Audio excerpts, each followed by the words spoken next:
Ilang oras na nabalam ang takbo ng trapiko at stranded ang mga empleyado at residente paakyat sa Energy Development Corporation o EDC matapos magsagawa ng kilos protesta ang ilang katutubo na nagmamay-ari sa lupa sa barangay Ilumavis, Kidapawan City. Ang reklamo nila ay ang delayed at hindi maayos na hatian sa 15% na royalty share mula sa EDC. Ang kumpanyang nagpapatakbo ng Mount Apo Geothermal Power Plant kung saan sakop ng ancestral domain.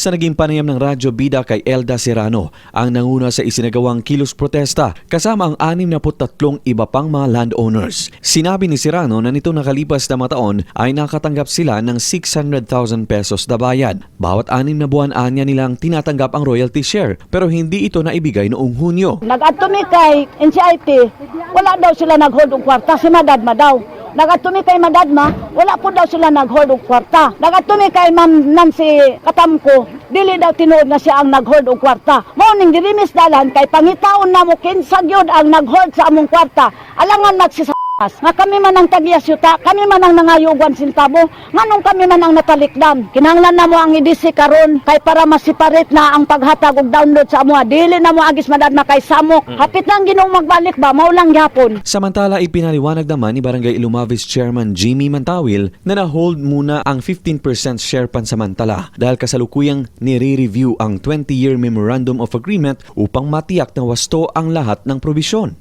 Dagdag pa ng opisyal, labas na umano ang EDC sa usapan dahil na-download na sa Madadma ang pondo at inaantay na lang ang interbensyon ng National Commission on Indigenous Peoples o NCIP upang maresolba ang problema sa hatian. Wala man tag-iingon nga gina-reject na sila. Di man gyud ni masulbad sa kalsada. Sa proseso sa Aprilo, dili gyud pwede nga sa kalsada mo negosyate.